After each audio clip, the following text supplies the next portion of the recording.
Hello everyone. मैं आप सभी का समीक्षा इंस्टीट्यूट के इस प्लेटफॉर्म पे ऑनलाइन क्लासेस पे आप सभी का स्वागत करता हूं। जैसा अभी आप सभी लोग जानते हैं कि आज की जो हमारा क्लास है वो इंटरव्यू के लिए गाइडेंस क्लास है और आपको इंटरव्यू में कैसे अपने आप को प्रेजेंट करना है इसके लिए कई चीज़ें बहुत इम्पॉर्टेंट होती हैं। उनमें से कुछ पॉइंट्स पर मैं आपसे बात करूंगा कि इंटरव्यू में जब भी आप जाएं उसमें कई सारे पार्ट शामिल होते हैं। आपके एक जो है उसके उसमें कई सारे पार्ट्स होते हैं, जैसे आपका अपीयरेंस, आप किस तरीके से इंटरव्यू बोर्ड के सामने अपीयर होंगे, वो एक इम्पॉर्टेंट पार्ट होता है। उसके अलावा जब आप इंटरव्यू में अंदर एंटर हो जाते हैं उसके बाद आपको बोर्ड मेंबर्स के सामने किस तरीके से विश करना है, किस तरीके से आपको उनके आंसर्स देने हैं, ये सारी बातें बहुत इंपॉर्टेंट होती हैं। उसके अलावा जो नेक्स्ट जो हम बात करेंगे वो आपकी बात होती है कि आप जो है किस तरीके से, जब प्रश्न जो है उसके अंदर दो इम्पॉर्टेंट स्किल्स होती है। एक होती है आपकी लिसनिंग स्किल, जिसमें आप क्वेश्चन को प्रॉपरली सुने। जब आप क्वेश्चंस को प्रॉपरली सुनेंगे उसके साथ आप अपना आंसर को फ्रेम कर पाएंगे और प्रॉपरली आप एक आंसर दे पाएंगे। ठीक है। उसके अलावा इसमें एक और पॉइंट जो आपका आता है वो ये है कि आप यस, कौन है बताइए।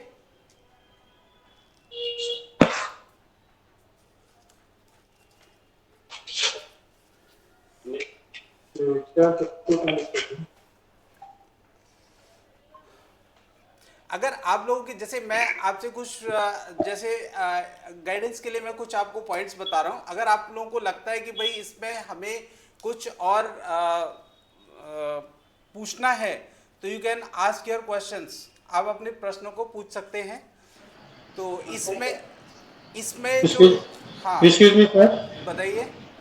सर क्लास का मैसेज 2:40 कर दिया था, तो प्लीज आप रिपीट करेंगे। क्या चीज़? अभी क्लास का मैसेज 2:40 PM कर दिया था, यानी कि 10 मिनट लेट कर दिया था। ठीक तो है। अब आपने क्लास जल्दी ले लिए, तो आप प्लीज रिपीट करेंगे क्या निकल रहा। नहीं और सर अभी प्लीज लिंक पे टाइमिंग प्रॉपर दीजिए, 40 मिनट लेट। देखिए इसके लिए कुछ टेक्निकल इश्यूज होते हैं जिसके कारण जो है क्लास लेट हो जाती है। तो सर वो, प्लीज रिपीट कर दीजिए, अभी क्या छूटा है।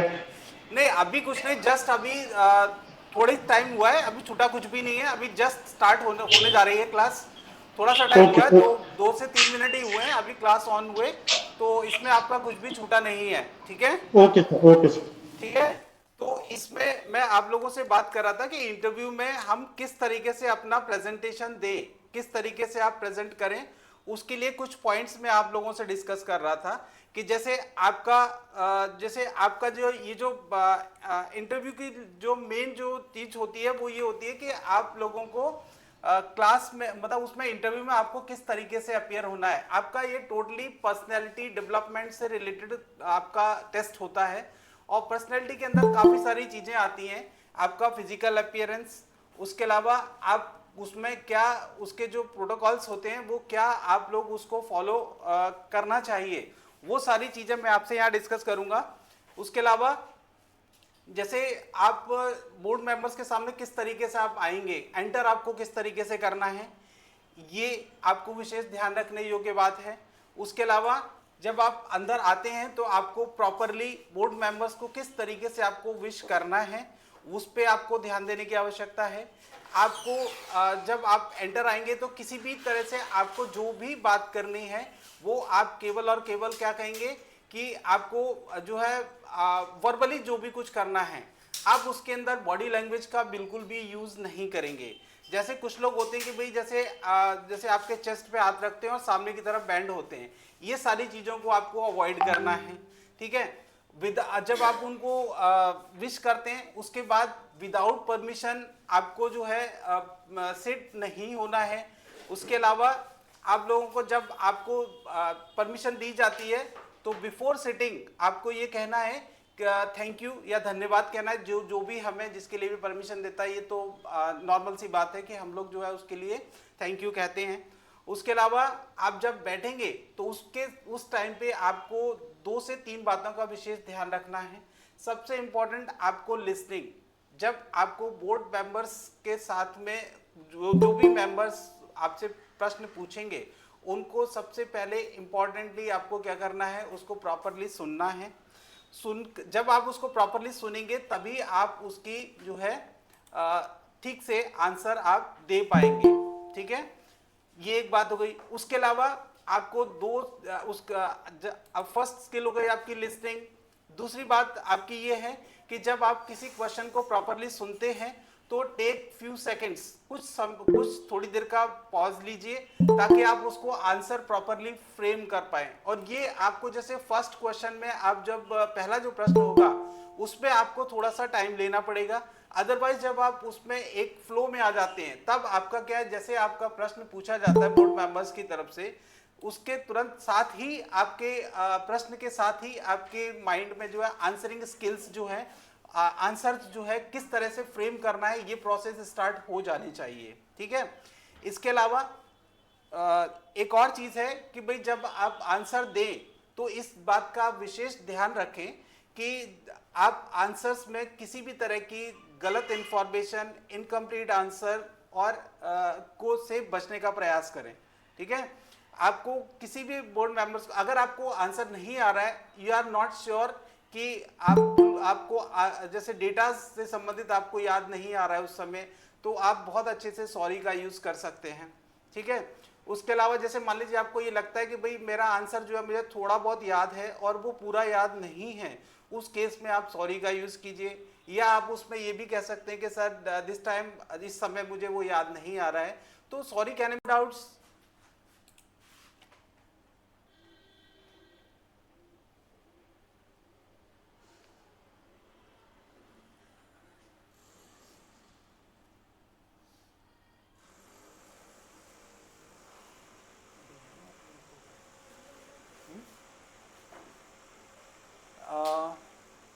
और किसी को कुछ पूछना है, कोई अगर आपको कुछ किसी के बारे में भी क्वेरी है तो आप पूछ सकते हैं।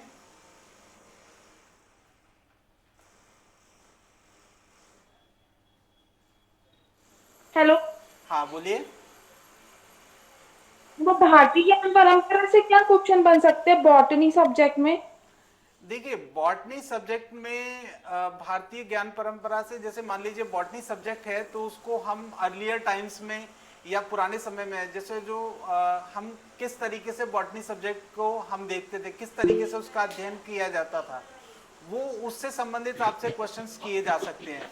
जैसे कि मान लीजिए आपके, जैसे आपको पुराने समय में जैसे हमारे यहाँ जो गुरुकुल परंपरा थी, उस समय हम किस तरीके से पढ़ते थे या पढ़ाते थे, तो उसमें जैसे हमारे वेदों में और उनमें किस तरीके से उसको बताया गया है, वो सारी चीज़ें आप इसमें जो है उन पर इस तरीके से आपसे प्रश्न किए जा सकते हैं। ठीक है, और आपका भारतीय ज्ञान परंपरा को जो है न्यू एजुकेशन पॉलिसी में किस तरीके से इम्प्लीमेंट किया जाता है, जैसे आपकी न्यू एजुकेशन पॉलिसी को इम्पोर्टेंट है, वो उससे आपसे क्वेश्चन किए जा सकते हैं। ज़रूरी नहीं है होंगे, लेकिन हो सकते हैं। तो जैसे बॉटनी सब्जेक्ट में अगर आप भारतीय ज्ञान परंपरा की अगर हम बात करेंगे तो वो आपके जो है जो हमारे जो पुराने समय में जो बॉटनी सब्जेक्ट के जो वो थे, किस तरीके से उसको पढ़ाया जाता था, किस तरीके से हम उसमें ज्ञान अर्जित करते थे। स्पेसिफिकली अगर जैसे हम बात करें आयुर्वेद और बॉटनी का थोड़ा सा पार्ट है तो मिलता जुलता है, तो उससे संबंधित भी क्वेश्चंस जो हैं आपसे पूछे जा सकते हैं। जैसे मेडिसिनल प्लांट्स क्या होते हैं, उनके जैसे पुराने समय में जैसे जो आपके प्लांट्स थे उनके क्या नेम्स थे, उनके क्या यूज थे, वो जो है आयुर्वेद से कहीं ना कहीं जुड़े हुए हैं। तो इस तरीके से आपको जो है उससे जो है वेद जो हैं उनसे इसको कनेक्ट किया जा सकता है, तो वहां से आपसे क्वेश्चंस हो सकते हैं आपसे। हाँ सर, तो वो कहाँ से पढ़े, मतलब से? देखिए इससे संबंधित आपसे जो आपके जो क्वेश्चंस जो है आपको प्रोवाइड नहीं किए गए, डेफ की इंफॉर्मेशन में आपको क्वेश्चंस दिए गए होंगे, हाँ। तो वहां से अगर आप ले सकते हैं। जैसे अगर आपको लगता है कि तो आप अलग से जो कोर्स कोऑर्डिनेटर हैं उनके साथ कोऑर्डिनेट करके, अगर आपको लगता है तो आप उनको बता सकते हैं, और उनको बताने के बाद आपको उससे संबंधित क्वेश्चंस आपको प्रोवाइड किए जाएंगे। ठीक है। हाँ और कोई क्वेरी आपकी? नहीं तो सर वही पूछ रही हाँ सर, और मेरे को मिला के ही क्वेश्चन बनेंगे ना, दोनों को मिला के, हाँ, क्या चीज? एनएपी और भारतीय ज्ञान। हाँ देखिए, वो क्या है, वो तो देखिए डिपेंड करता है कि आपसे क्वेश्चन किस तरीके से किया जाएगा। क्योंकि भारतीय हम्म, ज्ञान परंपरा इंपॉर्टेंट है, क्योंकि जो न्यू एजुकेशन पॉलिसी जो आई है ना, उसमें हमारी जो भारतीय ज्ञान परंपरा को शामिल किया गया है।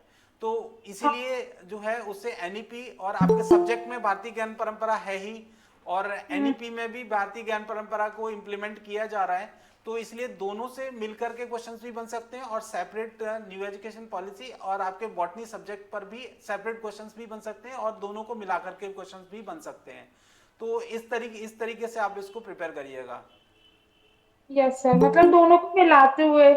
हाँ, और अगर आपको लगता है जैसे आपको क्वेश्चंस की नीड है, तो आप जो है कोर्स कोऑर्डिनेटर है उनसे आप एक बार बात करिएगा।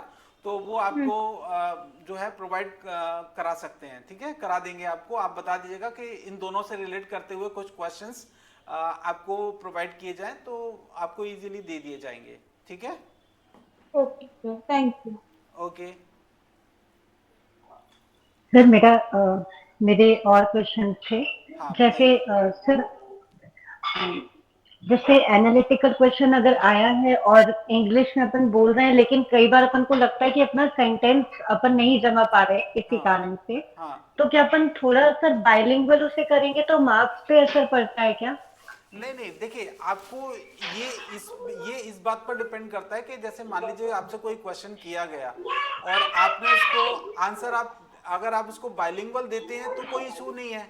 जैसे मान लीजिए अगर आप इंग्लिश में दे रहे हैं, मैंने आपको स्टार्टिंग में ही कहा कि जैसे आपको अगर लगता है कि आप इंग्लिश में प्रॉपरली आंसर दे पा रहे हैं उसका, तो आप उसको अटेम्प्ट करिए। और अगर आपको लगता है कि भाई बीच में से आप हिंदी में या इंग्लिश में बोल देंगे, वैसे तो इस पर जो है आपका इंपॉर्टेंट ये है कि आपकी इंफॉर्मेशन किसी भी तरह से इफेक्ट नहीं होनी चाहिए।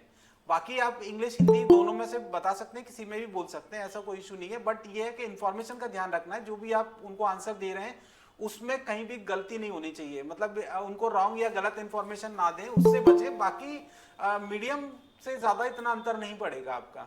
ठीक है। Yes sir. ठीक है। और कोई क्वेरी किसी की? और सर इंग्लिश ग्रामर पे किस तरह के क्वेश्चंस बनेंगे? मतलब जो मेन मेन टॉपिक्स हैं जैसे वॉइस, नरेशन और टेंस, इनसे ही बनेंगे या फिर और भी चीजों से क्वेश्चंस आते हैं, जैसे पार्ट ऑफ स्पीच की डिटेल्स और सब कुछ? हाँ देखिए, इंग्लिश में मोस्टली जो क्वेश्चंस हैं आपके, देखिए क्योंकि इंग्लिश लिटरेचर से संबंधित हैं आप, तो इंग्लिश लिटरेचर से मेरे ख्याल से ज़्यादा क्वेश्चंस पुट अप होंगे, बजाय कि आपसे ग्रामेटिकल या ग्रामर के। उसमें ग्रामर से जो संबंध आपका जो संबंधित जो प्रश्न बनेंगे, वो आपके मेरा जहाँ तक मानना है कि आपको जैसे पार्ट ऑफ स्पीच या स्पीकिंग वाला पार्ट जो है, या नरेशंस जो हैं इनसे, और एक और आता है आपका वॉइस। ये दो तीन टॉपिक्स ऐसे हैं जिनसे संबंधित प्रश्न आपसे किए जा सकते हैं। ठीक है। तो आप उनसे संबंधित क्वेश्चंस जैसे जो बनेंगे, जैसे मान लीजिए आपको उसमें बेसिक क्वेश्चंस ही बन सकते हैं कि जैसे आपका नरेशंस हैं, नरेशंस से रिलेटेड क्वेश्चंस जो होंगे वो आपके यही होंगे कि भाई नरेशन क्या है। और जैसे इसके लिए, नरेशंस के लिए मोस्टली नरेशन और वॉइस, इन दोनों के लिए टेंस की जो है नॉलेज बहुत ज़रूरी होती है, टेंसेस की। तो इसलिए मुझे नहीं लगता कि वहाँ पर इतना डेप्थ में जाकर के आपसे पूछा जाएगा। बस ये है कि पार्ट ऑफ स्पीच तक तो ठीक है, आपसे किए जा सकते हैं, क्योंकि वो इन जनरल आ जाता है। बाकी नरेशंस और जो वॉइसेस हैं उन पर आपसे क्वेश्चंस मुझे नहीं लगता कि आपसे पूछे जाएंगे। Okay sir, thank you. Okay.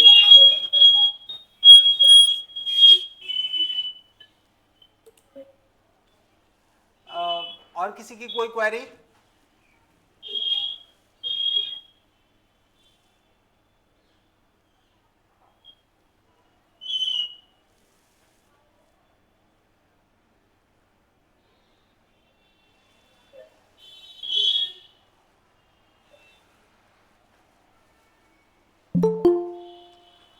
और किसी को कुछ पूछना है? किसी भी तरह की अगर आपकी क्वेरी है तो आप पूछ सकते हैं किसी भी सब्जेक्ट से।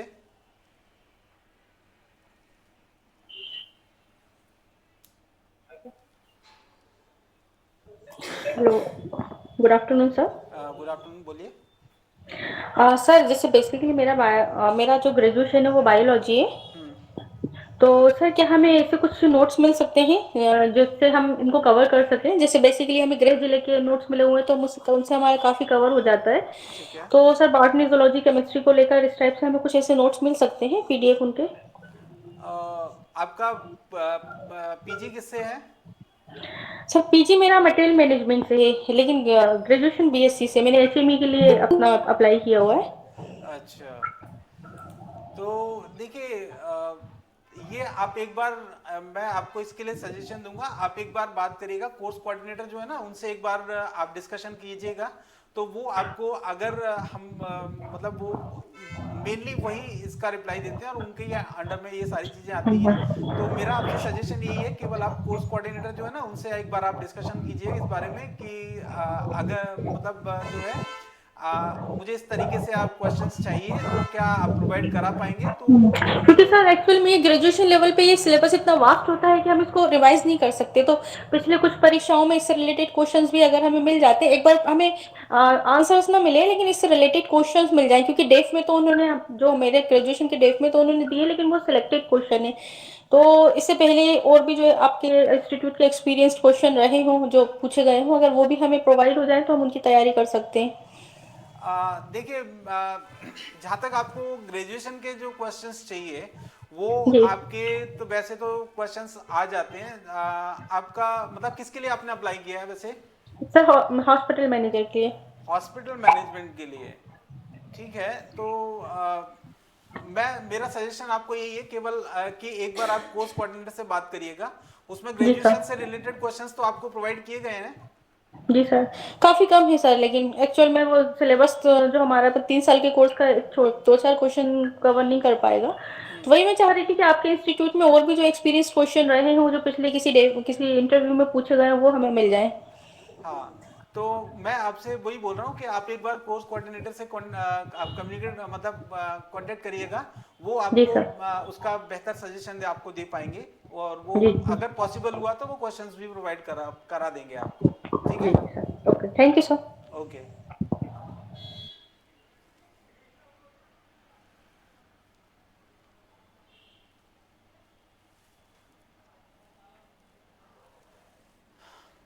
एनीवन एल्स, कोई और किसी की क्वेरी?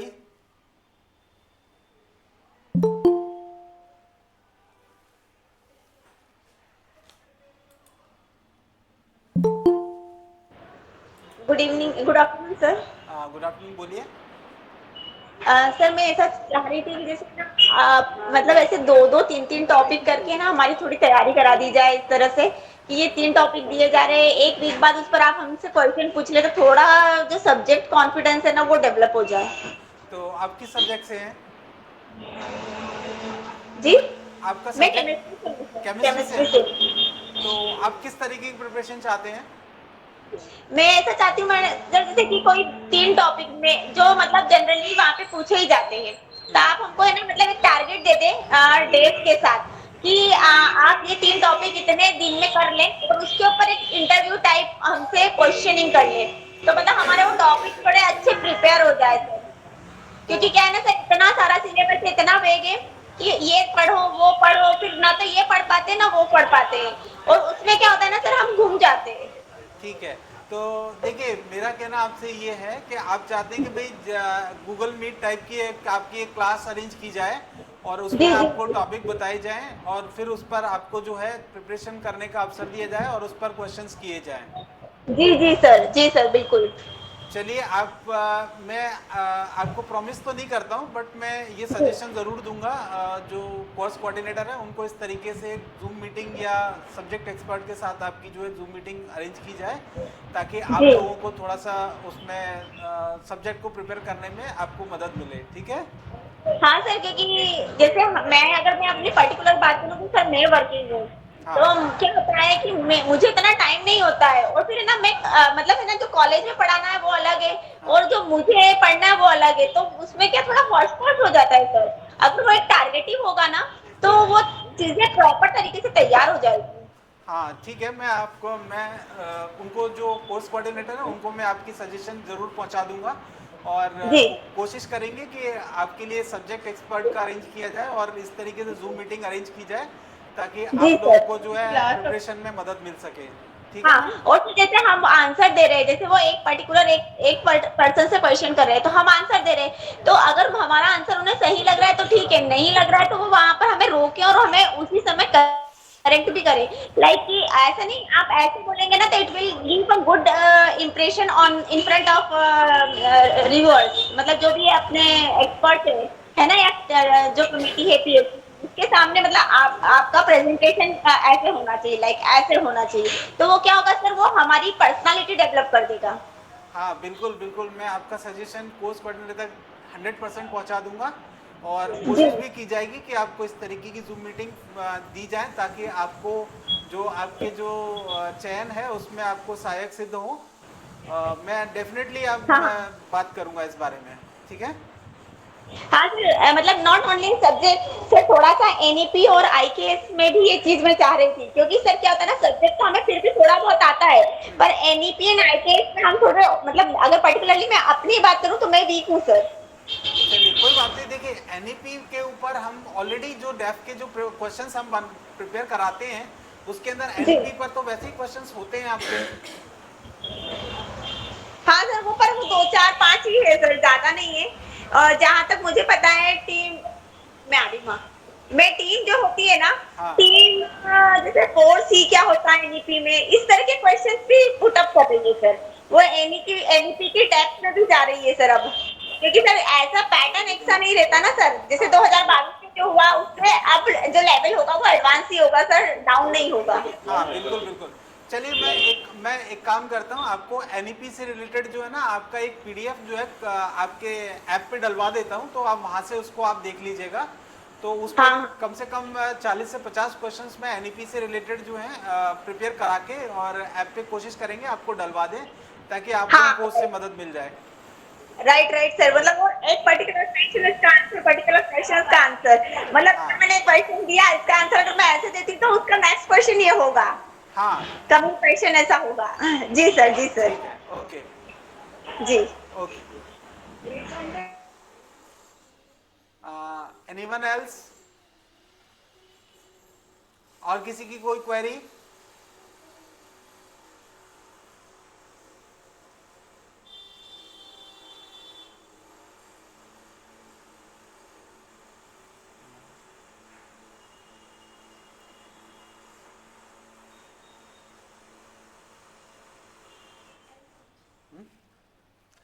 चलिए देखिए आप सभी लोग मेरे साथ लाइव सेशन में जुड़े, आप सभी को जो है मैंने आपसे इंटरव्यू की गाइडेंस रिलेटेड मैंने काफ़ी सारी इन्फॉर्मेशन आपको दी और उसको आपने बहुत अच्छे से सुना और उस पर आपने क्वेरीज जो आपको जानना था वो भी आपने जो है आपकी क्वेरीज को भी मैंने सुना और उनके सॉल्यूशंस प्रोवाइड किए।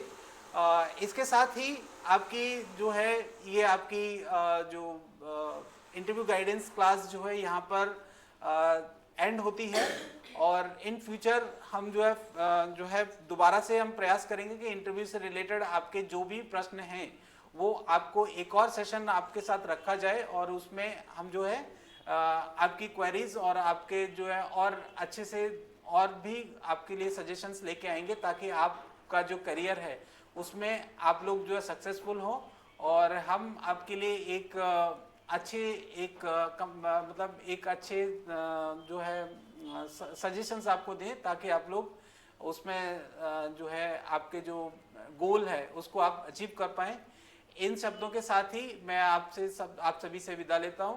थैंक यू, धन्यवाद आप सभी का समीक्षा इंस्टीट्यूट के इस प्लेटफॉर्म पर जुड़ने के लिए। धन्यवाद।